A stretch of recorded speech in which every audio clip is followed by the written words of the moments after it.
আলুর জমিতে মাথা থেতলানো মৃতদেহ উদ্ধার। চন্দ্রকোনা পশ্চিম মেদিনীপুর আলুর জমি থেকে মাথা থেতলানো অবস্থায় যুবকের মৃতদেহ উদ্ধার থেকে চাঞ্চল্য। মৃতের পরিবারের সদস্যদের দাবি খুন করা হয়েছে তাকে। মৃতদেহের পাশে পড়েছিল কাঠি টুকরো।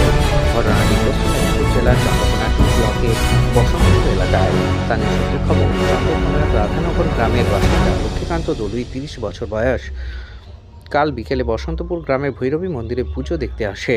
রাতে বাড়ি ফিরেনি সে। আজ সকালে নাগাদ পরিবারের সদস্যরা জানতে পারে মন্দির থেকে কিছুটা দূরে আলুর জমিতে মাথা থেতলানো রক্তাক্ত অবস্থায় মৃতদেহ পড়ে রয়েছে লক্ষ্মীকান্তের।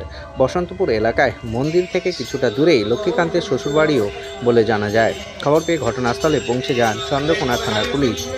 মৃতদেহ উদ্ধার করে ময়নাতদন্তে পাঠিয়েছে।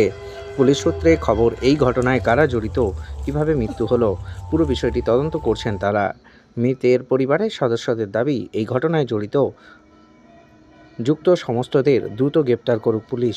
শান্তনু আপডেট। কি মনে করছেন বা কি দেখলেন? আমি বুঝতে পারছি এটা মার্ডার কেস, মানে যতদূর সম্ভব যে মার্ডারটা করেছে সে লোকাল কোনো ছেলে হবে, নাহলে কোথায় মোড়া কাটা আছে, কোথায় কী আছে ফাঁকের ছেলেরা কেউ জানবে নি।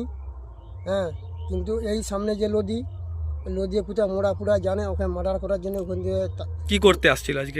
এখানে অনুষ্ঠান ছিল, একটা মেলা ছিল, এই যে পুজো এই যে মন্দির, হ্যাঁ, মন্দিরে পুজো হচ্ছিল, হ্যাঁ, এইখানে এই জায়গায় তাকে এইভাবে এসে মার্ডার করেছে।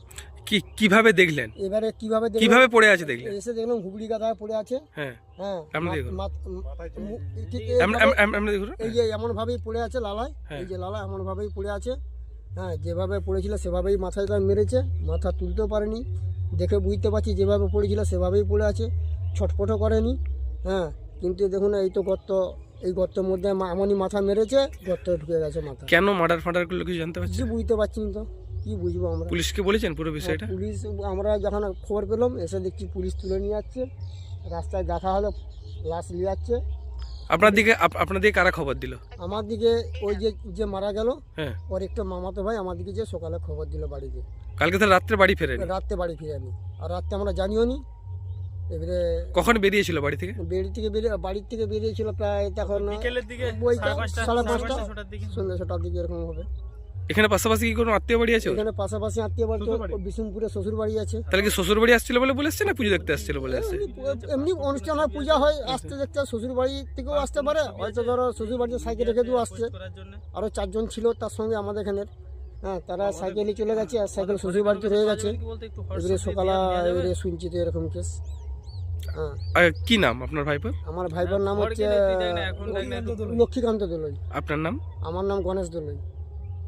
কি চান আপনি এখন কি চাই, যে মার্ডার করেছে তার শাস্তি চাই। শাস্তি মানে এমন শাস্তি যা হোক, যেমন আমার ভাইপোকে যেভাবে